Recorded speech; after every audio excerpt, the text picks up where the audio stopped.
Welcome and thank you for joining us. I'm Heidi McCutcheon of the Shelton-Mason County Chamber of Commerce.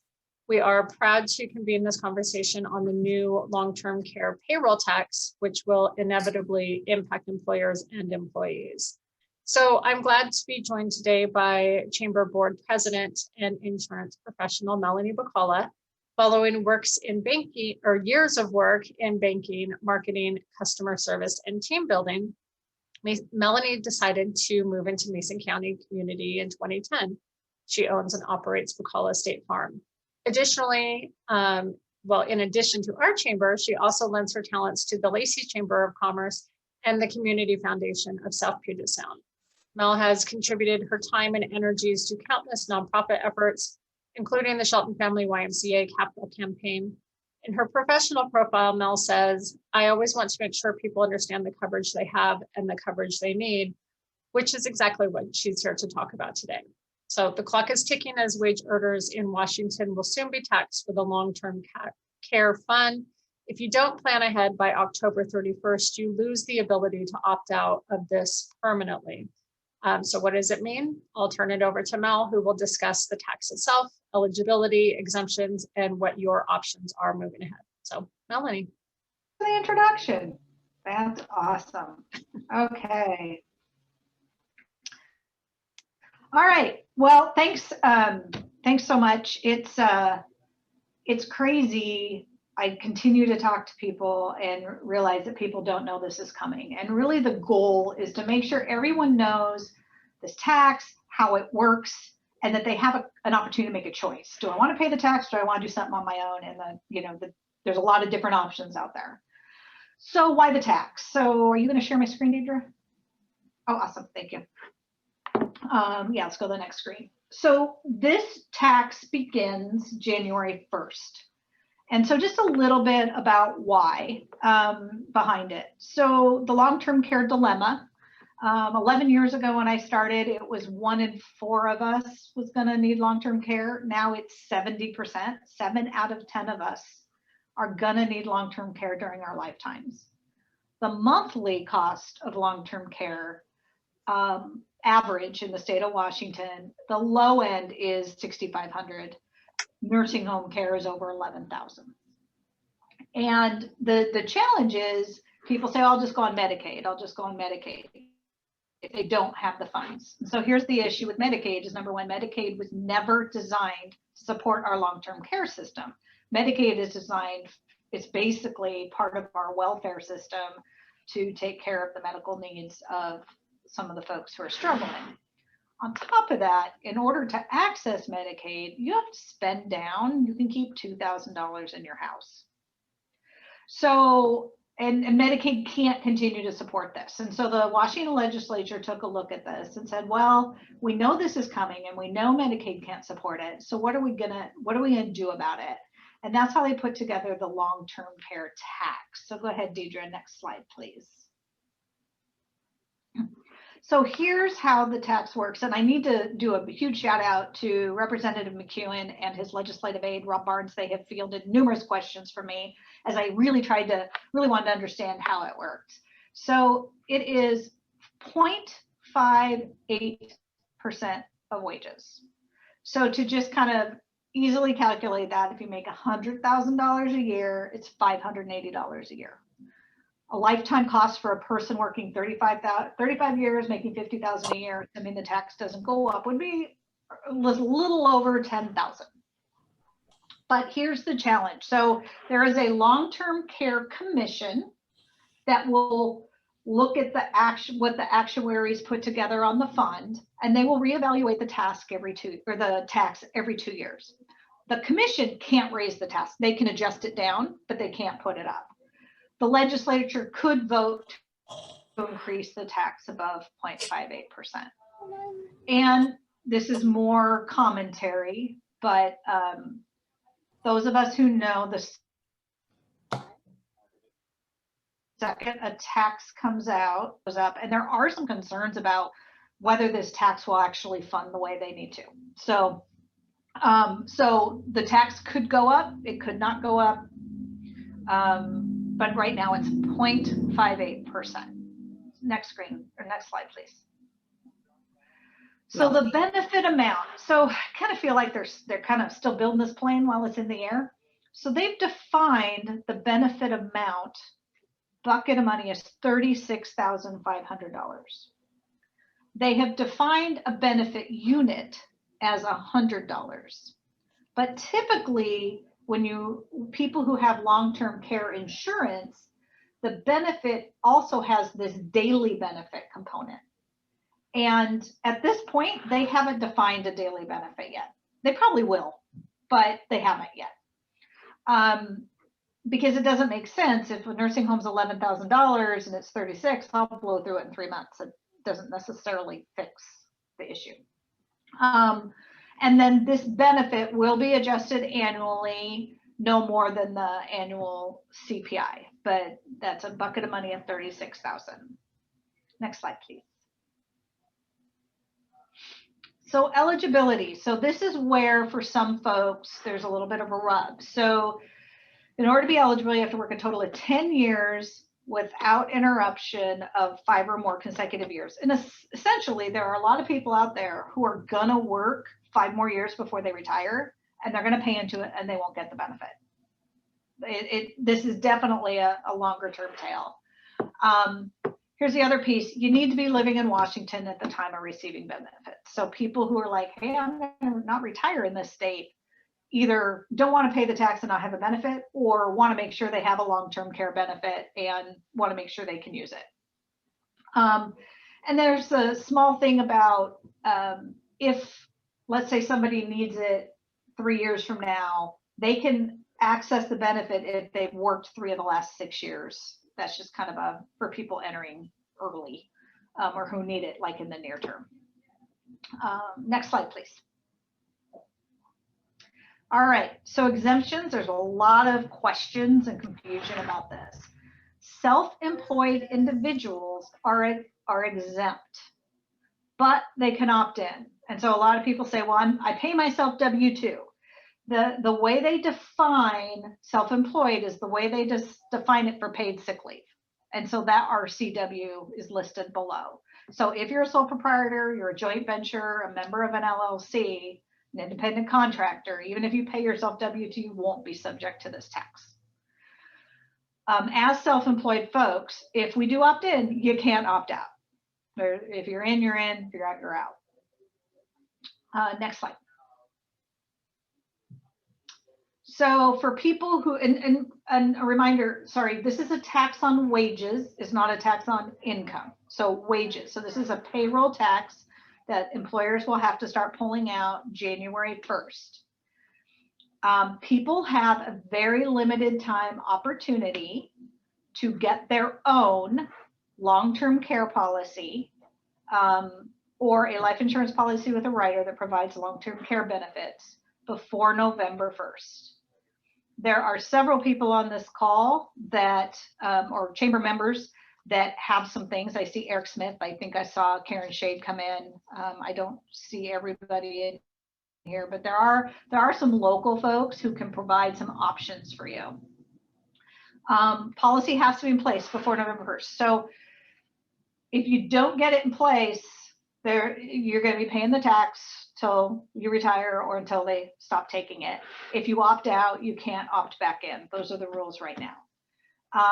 The state has not and doesn't intend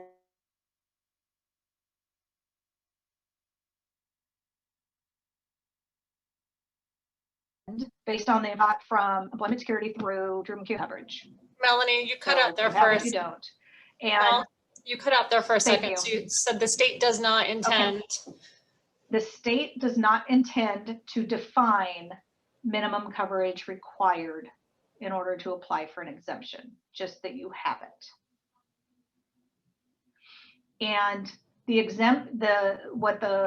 everything is saying is that beginning October 1st, people can apply for that exemption by attesting that they have a long-term care policy. Next slide, please. So really, when it comes to if we earn wages for our employees, if you're self-employed, your option is to opt in. If you are paid through wages, You can gladly pay the 0.58% tax, and there's nothing wrong with that. I think the reason I really wanted to come out and make sure people understood was I think we all should be able to make conscious decisions about some of this stuff. And so there's nothing wrong with paying the tax if that's the right thing. You can also talk to your insurance agent or your financial planner. And like I said, I know Eric Smith has some options. I'm pretty sure Karen Shade, and maybe we can give people a chance to put their hands up if they're on the call. And I do have options as well. And you can look at a long-term care policy. A lot of the long-term care policies, you have to be 40 to get a pure long-term care policy. There may be some companies who have some other options, but there's also options, especially for the younger folks, where it's a life insurance policy with a rider where you can specifically accelerate the death benefit to use for long-term care. So those are some options. Go ahead and go to the next slide, please. Oh, that's it. So I'm going to open it first for some questions.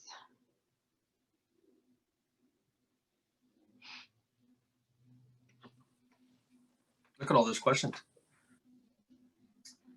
Melanie, thank you very much, first off. So no questions here, but I wanted to thank you for hosting this, and because it is important. So, and there's a lot of, like you were saying, there's a lot of things that are still up in the air. Like it's like building a plane while it's still flying.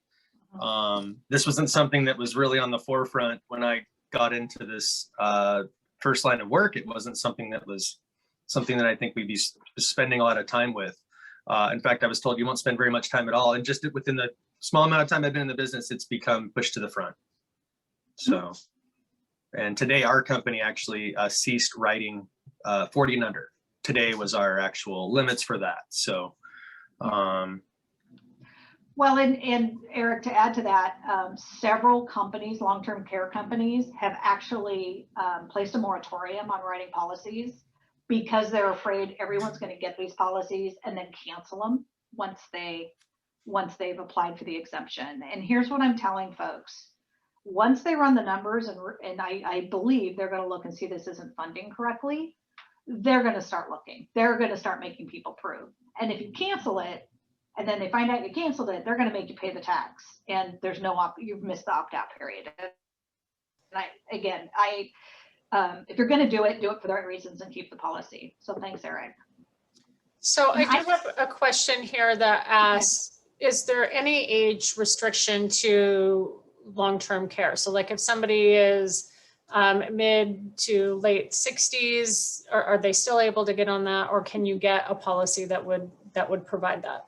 Yeah, I mean, if you're in mid 60s, you are going to have the option to look at a pure long-term care policy. And typically you can also look at the hybrid option with the life insurance.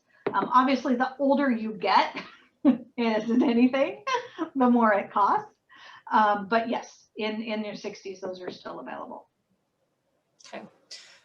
So there's a question here. If I plan to work full-time for 5 or 6 more years, and I'm an employee, then I probably will not benefit from the tax that I will have taken out of wages. Is that correct?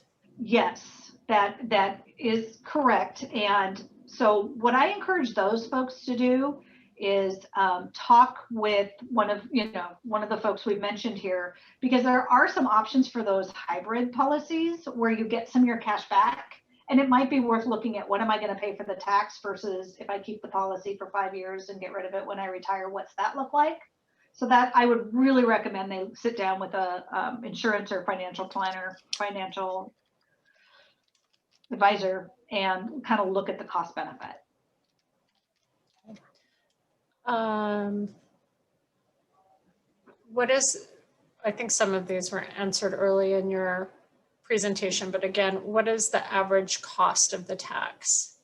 So if you make $100,000, it'll be $580 a year right now. And I don't see a lot of faces, but man, do me a favor, raise your hand if you don't think this thing's going up. I mean, I'm not doing that to self-harm. I mean, there's a reason why long-term care is expensive. It's going up 30 to 40%. These policies are increasing, every couple of years. I mean, it's just our system's broken is a problem, and we're trying to fund a broken system, but Eric, do you think the tax is going to go up? No, he's frozen, or I'm frozen. Yes, Sorry, did you hear me? I froze, sorry. Okay, you're good. all right. Other questions? There's a question, are any groups that are exempt from the tax? And I think that is, I don't know if it's like a group or if it's just the people that you kind of already went over. It's the self-employed can opt in. I think that there are many groups that, like, firefighters that have these strong unions. I think that they had time, they'd figure out how to work through this. And another reason I think the tax is going to be going up is because I know that some of the large employers of our higher wage earners in the state, like Microsoft and Amazon, they've already bought group policies for all their employees. So we have this contingent of folks who are going to apply for exemptions, and I think it's income that they were kind of planning on. But yes, employers do have the option of looking at group plans for their employees. Otherwise, it's pretty much a tax on wages. If an employee has a policy, does the employer need to prove to the state somehow that they have it, or how does somebody opt out? Great question. So when the opt-out becomes available, there will be a link. You're going to apply. Once it's approved, you will get a letter, and you will have to keep that letter and provide it to every employer you work for so that they don't have to collect the tax.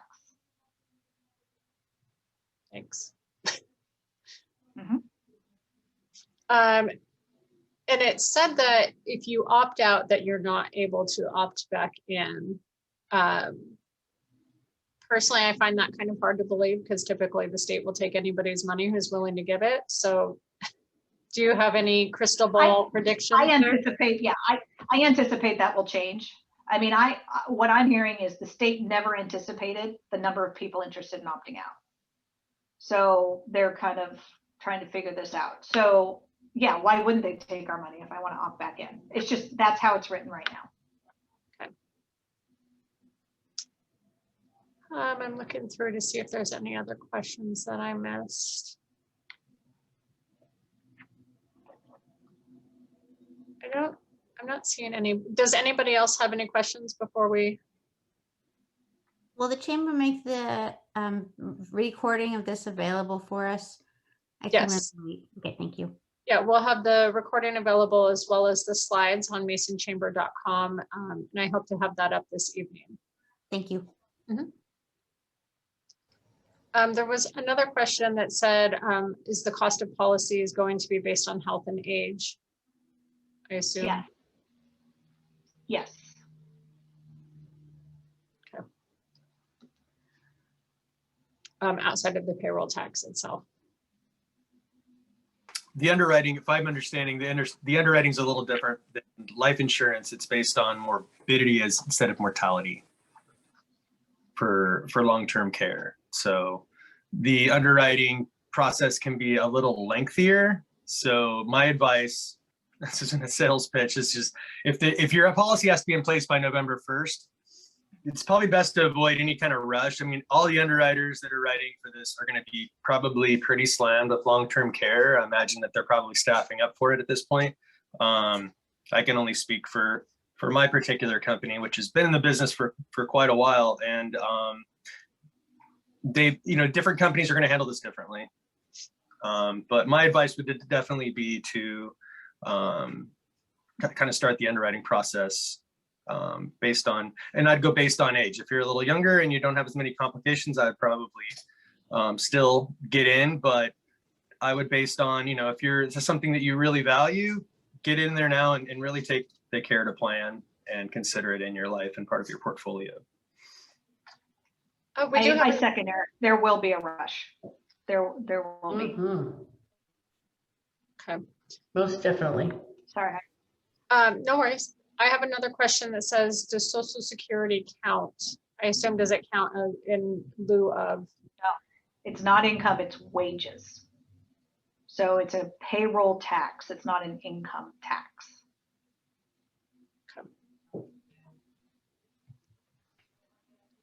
Okay. I am not I'm going to give people another 20 seconds to ask any questions if they have some. Yeah, I'm sure, Melanie, your team's probably spoken to a lot of HR people and you call out to businesses, and there's just not a lot of information that's being given to you. I'm suspecting it's rather on purpose because they want to fund this. They need to fund this program. You know, and there's some people that aren't this is gonna just go, it's gonna go over most people's heads. This is gonna be January 1st. You're gonna start seeing January 2nd on Facebook. You're gonna see what the heck, you know. It's just an information. I think this happened 7 years ago on the short-term care. I wasn't a resident of Washington anymore at that point, but I remember there was a payroll tax increase several years ago. Sort of the same thing. Yeah, the legislation actually says employment security doesn't start really reaching out to employers till October 1st. And so you really won't see anything probably until then. And again, as another question, if you're working in Washington for a few years, but plan to be in California ultimately, then we will happily keep your money and give it to someone else. You will pay the tax, it will stay in Washington. Mhm. Okay. You know, but it's, you know, it's the same as the short-term leave. I mean, there are a lot of taxes we pay to the state, but yes. Will there be association type group plans similar to how we have workers' comp, like a retro program? You know, I can't tell you what the state's going to do, but what I can tell you is the only way to get out of the tax is to do something before the end of October. So when this was written, the legislators didn't want to give people a chance to do something on their own. So they wanted it to have to been in place, I think back in 2019 when they first started this. And as part of the negotiation, they decided to give a period of time to allow people to get something. But I don't expect there's going to be anything retro allowing you to get out. Mel, off the top of your head, do you happen to know what the bill number that created this tax was? Oh, no, sorry. But if you honestly, if you just Google long-term care Washington RCWs, there's about 8 of them. And that's what I've done is just gone through and read every single RCW on how it's going to work. But I don't have it off the top of my head. Yeah, I think the 3 entities that are piloting this are going to be Employment Security, Department of DSHS, and the third, which is escaping me right now. But yeah, it's going to be those 3, and the ESD is going to have that extension, you know, file. They're going to have that information in advance. That's going to be the tricky part of it.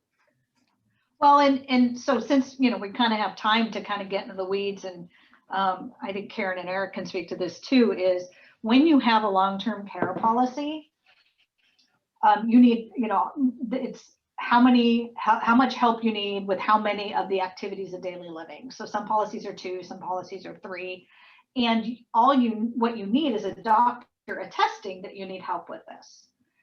Well, with the long-term care tax, DSHS gets to approve that you need help with the ADLs.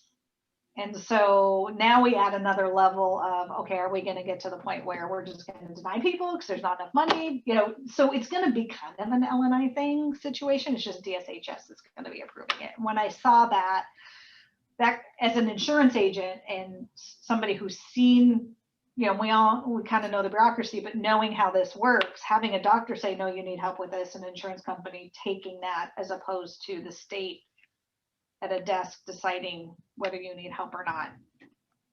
That didn't give me warm fuzzies.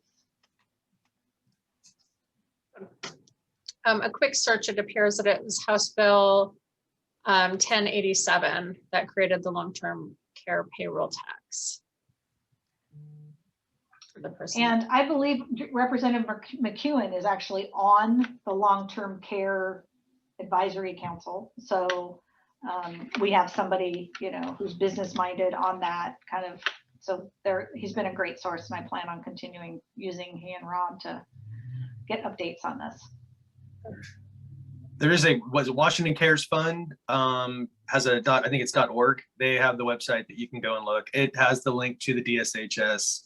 I know that DSHS, houses the long-term care director for Washington State. So that's why that's being done. And then employment security is obviously in there to handle the payroll tax. So I can tell you it's a tax code 7702B is what the tax code that makes the plans qualifying for this exemption. So, and like Melanie said, a quick search through regular long-term care or available life insurance policies that can have a rider on there for this long-term care. So. Another question, will there be a network of providers to use for long-term care, or can you use any provider? No, it's, and I don't have the RCW in front of me, but it points to the RCW that was created long ago that defines long-term care. Was that the one you were speaking to, Eric? Yes. And there's one line that says, here's what qualifies as a long-term care policy. And here's the key. So I talked to somebody, it's like, oh yeah, I have a life insurance policy that if I'm terminally ill, I can accelerate the benefit. That is not a policy. That is not, it does not qualify under the RCW. It has, so for, a pure long-term care policy, obviously, then the hybrids we talk about, the life insurance with the rider, it has to be a rider specifically accelerating the death benefit for the use of long-term care. Right. So like myself, who has a life insurance policy that I can accelerate, period, because it doesn't say for long-term care, doesn't qualify to be able to opt out. So I'll have to look at some different options. Correct. Yeah, it sounds like you're talking about accelerated death benefits on a whole life policy.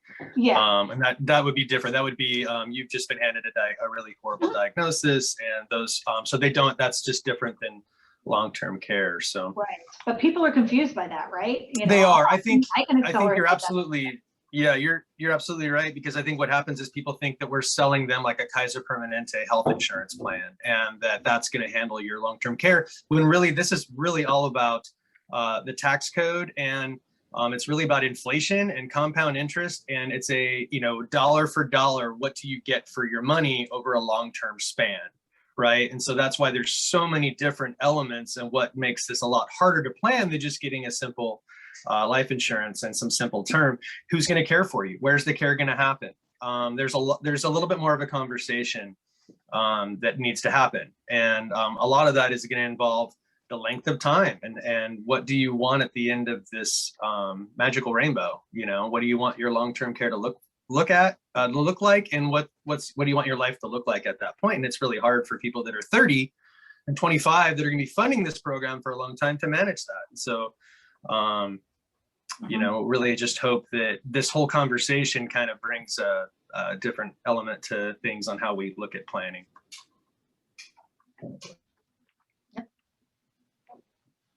Good. Okay, well, I am not seeing any other questions. So I will be sharing the links that are in the chat on our website, as well as the slides in this recording from today.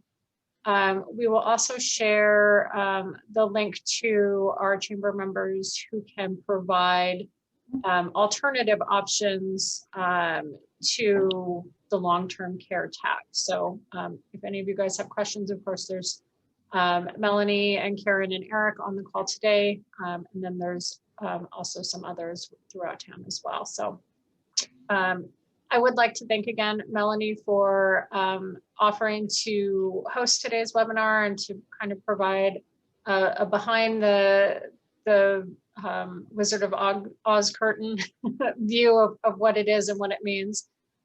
Please remember that you have to have a policy in place before November 1st. So you can't get one on November 1st and have that count for you to opt out. It has to be done before that date. I know that that's kind of the popular date going around, and just remember it has to be in place on October 31st for it to be considered as an opt-out. So with that, Mal, any last thoughts that you'd like to share? Well, first of all, you can't buy it October 31st. You have to be approved for it. So Oh. don't wait till October 31st. Good. No, thank you. Thank you for having me. Thank you, Eric, for sharing, and Karen, and, you know, being here, because like I said, I really want people to be able to make an informed decision, be able to give their employees an opportunity to make an informed decision instead of just being stuck with us in January. So thanks all for being here.